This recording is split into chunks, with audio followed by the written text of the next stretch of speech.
You ever have one of those mornings where you promise yourself, this is it, today I get my life together, and 10 minutes later, you realize you've eaten half a bag of Oreos for breakfast? Yeah, that's the kind of chaos we're diving into today. I'm Debra Saint-Claire, and welcome back.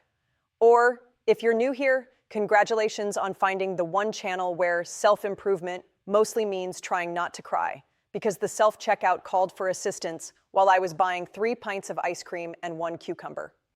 Before we get started, hit subscribe. It'll help me cover rent now that my ex, Gary, moved out because he figured out my nut allergy had nothing to do with peanuts. Took him 3 years, but he got there. Today I'm taking you through what I like to call a normal day in the life of someone who definitely has it together, which, in my case, means convincing myself that if I set off the smoke alarm while cooking, it just means dinner turned out perfectly. Let's begin. This morning, I woke up feeling productive, which is always the first red flag. Whenever I think, today's the day I get my life together, I immediately realize I have no idea what that even looks like. Even the dog sighed at me like, sure you will. First, it's 6:45 a.m. The wake-up lie. My alarm went off, and I thought, I'll just check my phone for 1 minute. Cut to 45 minutes later, I've learned about 3 celebrity divorces and 1 woman who makes her own butter, and I'm still in bed, watching joggers go by my window and pretending they're being chased by zombies, because that's the only way in hell I'd ever run at 7 a.m. I finally get up, trip over yesterday's laundry pile, and yell, ow, at a sock. The sock didn't deserve that, but it needs to learn life's unfair, just like the rest of us. 7:30 a.m. Breakfast, technically. I tell myself, healthy choices today.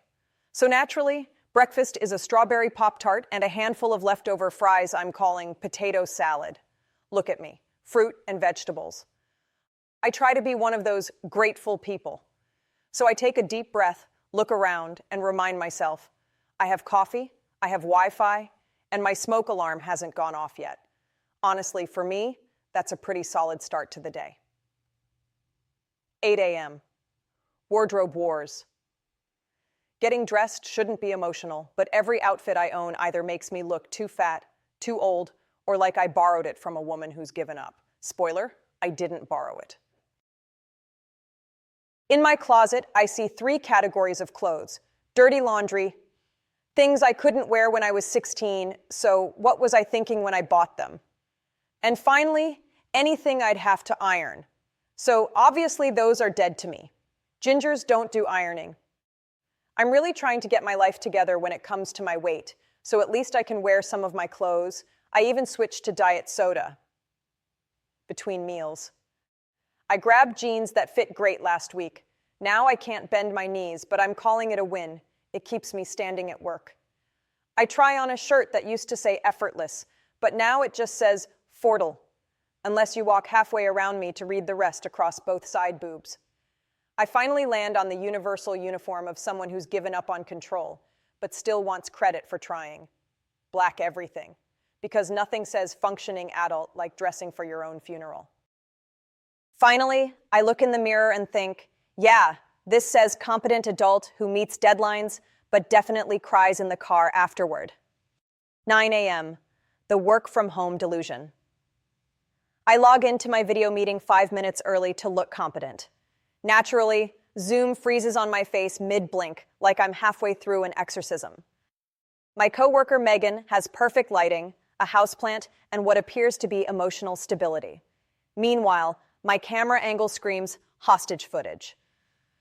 I try to sound confident. Yes, I've reviewed the report, I say. I have not.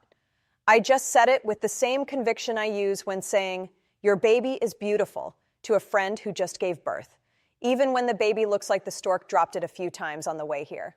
It's the conviction that matters, not the truth. 10:30 a.m. The motivation mirage. After the meeting, I reward myself with a quick break. 2 hours later, I'm 12 videos deep into YouTube, convinced I'm one motivational thumbnail away from financial freedom. Funny how every millionaire on there still needs my clicks. Apparently, passive income still needs my attention. If I ever make real money online, I promise to ghost all of you immediately.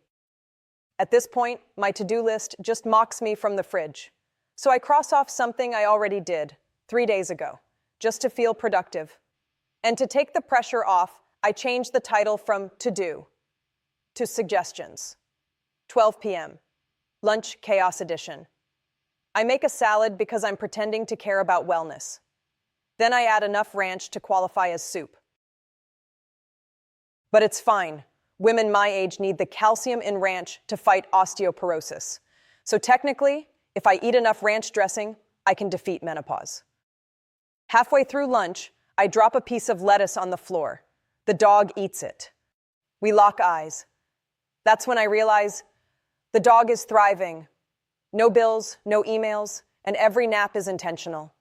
He smiles at me like he knows his life is better than mine. I smile back because he doesn't know it's not too late to be neutered. 1:30 p.m. The errand spiral. It's after lunch now, and I head out to get things done. Which means I drive to Target for one item and leave with an enhanced sense of self-esteem.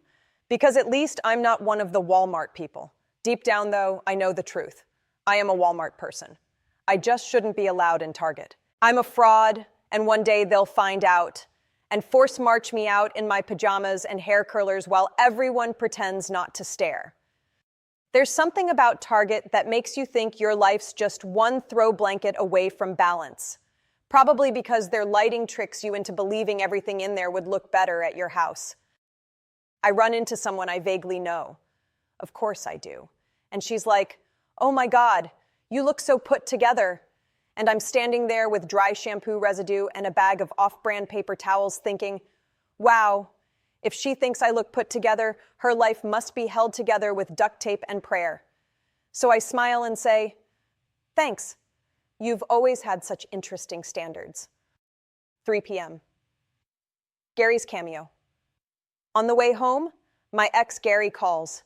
He says, "You know, Deb, I think I finally got my life together." I say, "That's great, Gary. Did your mom finally let you move back in?" He tells me he's been meditating. I ask, "Where?" He says, "Mostly while driving," which explains why he can no longer get car insurance. I hang up and promise myself I'm never answering his calls again, which means I'll probably answer tomorrow, because apparently I'm addicted to his chaos. 4:30 p.m. The email ambush. It's time to open my inbox, determined to catch up. There are 243 unread messages and one from myself, titled Important. I open it, my heart racing, convinced I've forgotten something crucial. It just says, "Buy more ranch." I look at the other 242 emails, panic briefly, then close my laptop. Problem solved. 6 p.m. Dinner disaster. I decide to cook at home. Big mistake. Halfway through, I realize the recipe assumes I own both ingredients and basic competence. Most people don't know that I once tried to boil a steak. Turns out, that's just how you make expensive soup, that not even the dog will eat. While I'm cooking, the smoke alarm goes off, the dog panics, and I'm waving a towel like I'm conducting the burning down of my kitchen. When the smoke finally clears, I can see what used to be my dinner. I now call it blackened whatever it was. Honestly, it's the best meal I've made so far. If I ever do get married, I hope he enjoys salad. I give up and order takeout. The delivery driver says, "See you tomorrow." And that's when I realize I have a reputation. I'm pretty sure I just unlocked platinum status in poor life choices. 8 p.m. The productivity mirage returns. I light my new Target candle, open my laptop, and tell myself I'll get ahead for tomorrow. Cut to me scrolling Zillow listings for homes I can't afford, and wondering if I'd be happier if my kitchen had an island. Then I fall down a minimalist lifestyle rabbit hole. I think maybe I should simplify. 5 minutes later, I'm Googling, how much stuff can I keep before other minimalists start judging me? 9:30 p.m., existential shower thoughts. It's time to start ending the day, so I take a long shower, not to relax, but to replay every awkward conversation I had today in painful detail. I wish I had a time machine just to use all those brilliant comebacks I think of 4 hours too late. But hey, at least I always win the rematch in my head. If I could have all my arguments in the shower, I'd be undefeated.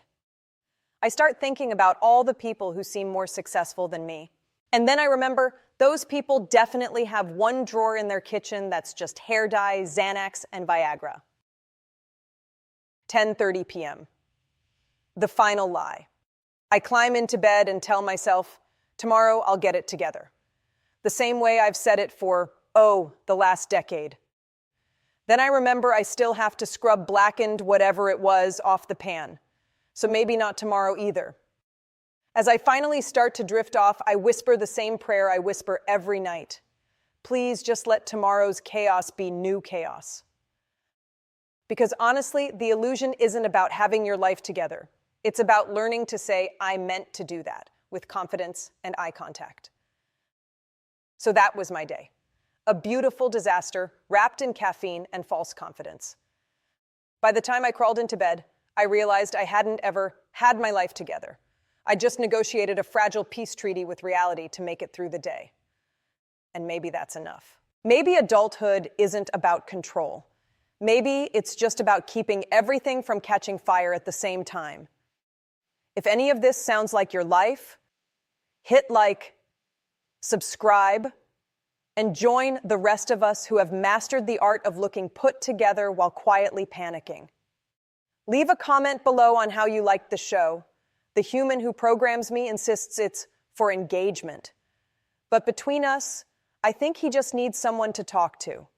I told him I won't talk to him anymore until he puts me in a turtleneck.